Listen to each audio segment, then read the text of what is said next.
cleared out all of their refugees. What about Eritrea and all these other countries? No, my concern, you don't seem to be able to say it without getting a bit of stick or being called a racist or whatever. My concern is this: genuine refugees that have got an imminent risk to their life. We need to do everything that we can to treat them with dignity, respect, and make sure that those people, those families are safe. I completely support that.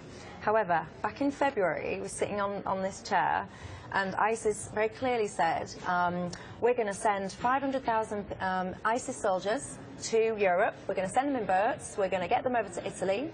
You're not going to know what's hit you. We're going to have all of our soldiers. They're going to be disguised as refugees. At the time, we all felt, yeah, a bit far-fetched, whatever.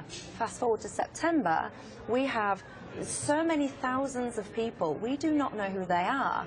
And one thing that concerns me is, yes, there's a couple of kids, and yes, there's some women, but on the whole, these are strapping young men. We don't know who they are, and we need to be very, very careful that the people that we're letting into Europe are genuine refugees and not people that want to cause us harm, because trust me, if we all of a sudden find ourselves with hundreds of thousands of ISIS soldiers that we've taken in and given shelter and warmth and love and all the rest of it to, we're going to have a huge problem on our hands. The other side to that, just on that point specifically, I heard a young man being interviewed and being asked, why is it all men here at the train station? And he said, because we were being put under pressure by IS to sign up and fight and join in the jihadi in Syria, and it was a choice of either I get involved, I get killed, or I flee. So, so where's your mum and your sister? But it's the fight that, yes, you know. But the men will come first and the families will follow. But why would, really? Would you leave? I wouldn't leave my mum, my sister. I wouldn't leave them because I'm being bullied into something. I'd take us all to safety. Well, the other thing is, you wouldn't come unless there was an invite, and the invite comes from Angela Merkel. Yes. What sort of responsibility she got to take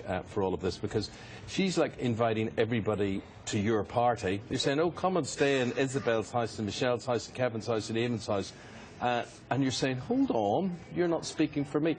I think there's a lot of responsibility on her shoulders. Angela Merkel will face a backlash. It won't happen now because people are still, we're still in the throes of what we're seeing there, and we're still quite emotive about it. But a year, 2 years down the line, and it will be severe. The backlash that Merkel will face, and I'm telling you right now, will be severe.